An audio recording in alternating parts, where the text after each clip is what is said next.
Çıkacağım cihada, onurlu ve başım dik. Koşacağım akına, şehitlik arzusuyla. Çıkacağım cihada, onurlu ve başım dik. Koşacağım akına, şehitlik arzusuyla.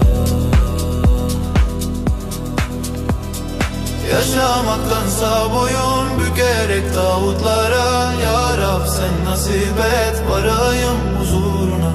Yaşamaktansa boyun bükerek tağutlara, Ya Rab sen nasip et varayım huzuruna.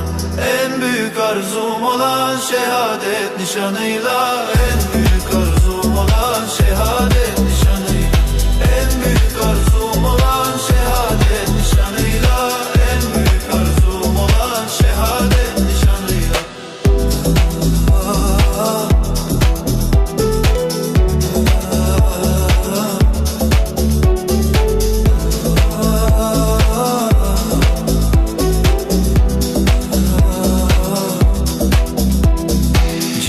Benim her şeyim, söyle ben onsuz neyim? Yüce dava uğrunda yılmayan mücahidim. Cihad benim her şeyim, söyle ben onsuz neyim? Yüce dava uğrunda yılmayan mücahidim. Yaşamaktansa boyun bükerek tağutlara, Ya Rab sen nasip et varayım huzuruna.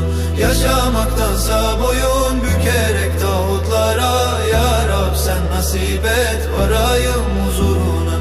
En büyük arzum olan şehadet nişanıyla, En büyük arzum olan şehadet nişanıyla, En büyük arzum olan şehadet nişanıyla, En büyük arzum olan şehadet nişanıyla, En büyük arzum olan şehadet nişanıyla, En büyük arzum olan şehadet nişanıyla, En büyük arzum olan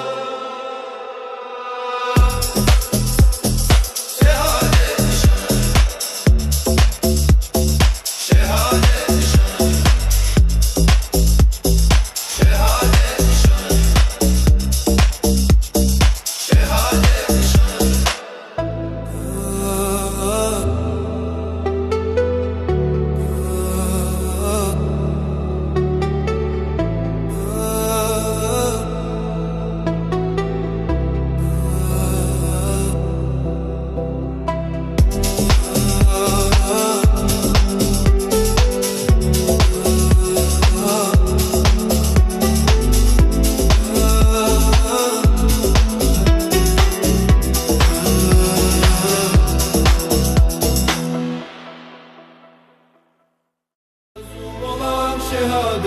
nişanıyla, En büyük arzum olan şehadet nişanıyla, En büyük arzum olan şehadet nişanıyla, En büyük arzum olan şehadet nişanıyla.